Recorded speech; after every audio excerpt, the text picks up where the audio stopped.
অনুষ্ঠানের আমরা সূচনা করব। আজকে সবাইকে জোরদার একটা তালি মারার জন্য আমরা অনুরোধ করব। আজকে লক্ষ্মীপুরে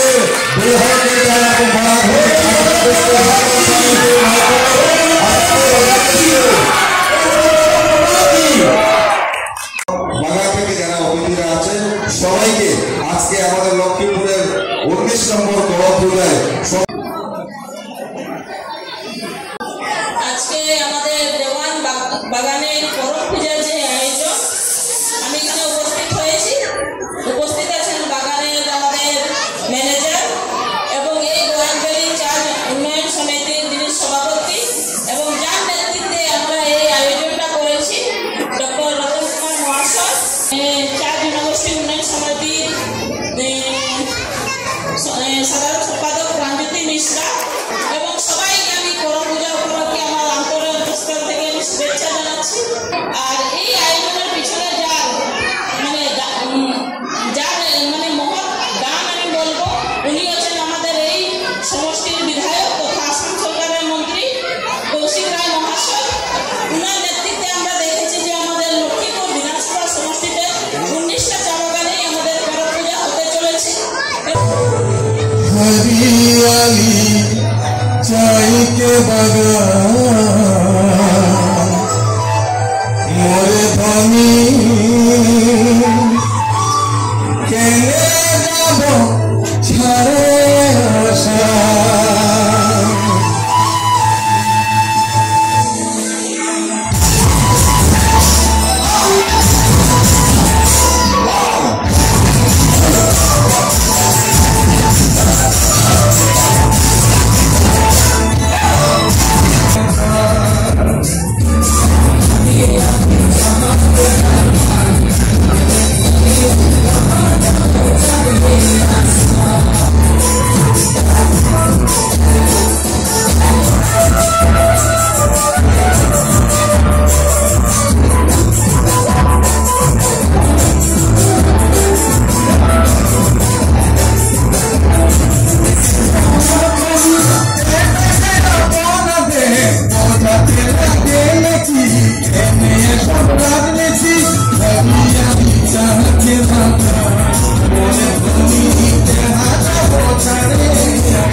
बराक वैली में इस पर्व को बहुत दबाया गया था।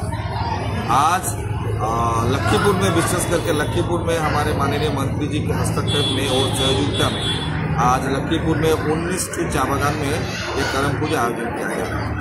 फर्दर ईयर में हम लोग इसको करम पूजा को लखीमपुर से बाहर कैसे मंत्री महोदय के सहयोग से और भी इनको ज़्यादा करें और चाय जने के आदिवासी गोष्ठी का जो बहुत परंपरा पौराणिक जो परंपरा ये पर्व है इसको आरो उजागर करें। और बराकबिल में और एक माना जाता है कि ये करम पर्व 2-3 जातियों के ऊपर मनाता है, लेकिन करम पर्व जितना चाय जनगोष्ठी आदिवासी लोग हैं सब मना सकते हैं। এই বাগানিয়ারা আজকে কি তাই করতে পারছে না। আজকে বিশ্ব পুরো পৃথিবীর ইতিহাসে বাগানিয়ারা নিজের নাম লেখাই দিয়েছে ঝুমর বিনন্দিনী করে। গত ফেব্রুয়ারি মাসে যে ঝুমর বিনন্দিনী হয়েছিল আসামের গুয়াহাটিতে, ওই ঝুমর বিনন্দিনীর যে ঝুমর উৎসবটা ছিল ওইটাতে কিন্তু বাগানিয়ারা আমাদের নাম লেখাই দিয়েছে। তো ওর লাগে আমাদের গর্ব করা উচিত লাগে যে আমরা বাগানিয়ারা পুরো বিশ্বে প্রসিদ্ধ হয়ে গেছি যে আসামের চায়ের সঙ্গে আসামের চা জনগোষ্ঠীরা প্রসিদ্ধ হয়ে গেছে। তো এই যে আমরা প্রকৃতির একটা পূজা করে যে আমাদের পূর্বপুরুষরা আমাদেরকে একটা দিয়ে গেছে, যেটা আমাদের পরিচয় লাগে, ওই পরিচয়টা কিন্তু আমাদের পরজন্মরা যাতে ভুলতে না পারে ওইটার লাগে বরাকবেলি চা জনগোষ্ঠী উন্নয়ন সমিতি কাজ করে যাচ্ছে। আমাদের সংস্কৃতিকে কিভাবে আমাদের পূর্বপুরুষের ঘরোয়া থেকে নিয়ে করে আজকে আমাদের পিঢ়িতে নিয়ে করে আগামী পিঢ়ি পর্যন্ত আমরা পৌঁছাইতে পারি। আজকে যেখানে রোবটের যুগ আসে গেছে, আর্টিফিশিয়াল ইন্টেলিজেন্সের যুগ আসে গেছে, ওইখানে যারা নিজের ভাষাকে নিজের সংস্কৃতিকে ভুলাই যাবে ওই জাতি ওই জনগোষ্ঠী কিন্তু লুপ্ত হয়ে যাবে। আমরা আমাদের জাতি জনগোষ্ঠীকে পরিচয়, আমরা আমাদের সংস্কৃতির পরিচয়, আমাদের পরবর্তী প্রজন্মরা কিভাবে পাইতে হয় ওইটা লাগে আমরা সংগঠন করছি। আর আমরা আজকে গর্ব করি যে লক্ষ্মীপুর সমষ্টির মধ্যে আমরা একটা এমন একটা সমষ্টি পুরো আসামের মধ্যে যারা একসঙ্গে আজকে 19টা চা বাগানে করম পূজা সংস্কৃতি সম্মেলন হয়েছে। আসামের কোনো জায়গাতে ইতিহাসে লাইফে আর আগামী দিনে হবে বলে এটাও সন্দেহ আছে, কিন্তু লক্ষ্মীপুর সমষ্টি একটা লাগে যেখানে 19টা বাগানে একসঙ্গে 3 তারিখ 7 তারিখ আর আজকে 17 তারিখে করম পূজা অনুষ্ঠান আর সম্মেলন হচ্ছে।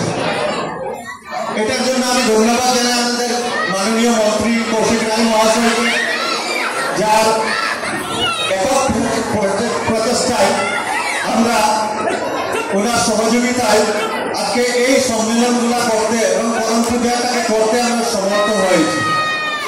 আজকে শুধু আমরা এই চা জনগোষ্ঠী হয়ে গেছি, চা জনগোষ্ঠী উন্নয়ন সমিতি বলে একটা সংগঠন করে নিয়েছি বলে করে যে আমরা খালি করম পূজাই করবো এরকম কিছু নাই। আর আমাদের এই চা জনগোষ্ঠীর নামে বেজান সংগঠন হয়েছে যারা বছরে একবার আসবে খালি করম পূজা করে দিবে আর বলবে যে আমরা সমাজের লাগে আমাদের চা জনগোষ্ঠীর লাগে কিছু করছি। বেজান সংগঠন আমি বলতে দেখেছি, কেউ বলছে আমরা 50 বছর হয়ে গেছি গোল্ডেন জুবলি করে দিয়েছি, কিন্তু ওই সংগঠনরা প্রকৃত না তো চা বাগানিয়ার লাগে আর না চা জনগোষ্ঠীর একজন সদস্য আছে। কিন্তু এই সংগঠনে প্রত্যেকজন সদস্য চা জনগোষ্ঠীর সঙ্গে চা বাগানের সঙ্গে ওতপ্রোতভাবে জড়িত আছে।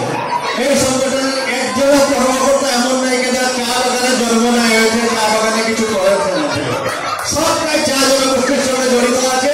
আর চা বাগানের মানুষের লাগে কি কি করতে লাগে গরুর আন্দোলন নিয়ে করে গরু বাগানে উচ্ছেদের বিপক্ষে দাঁড়াইতে ওইটা থেকে আরম্ভ করে আজকে সংস্কৃতি বল, আজকে পড়াশোনার বিষয় নিয়ে করে বল, ছাত্রছাত্রীদেরকে উৎসাহিত করতে বল, আর আমাদের খেলাধুলা নিয়ে করে বল,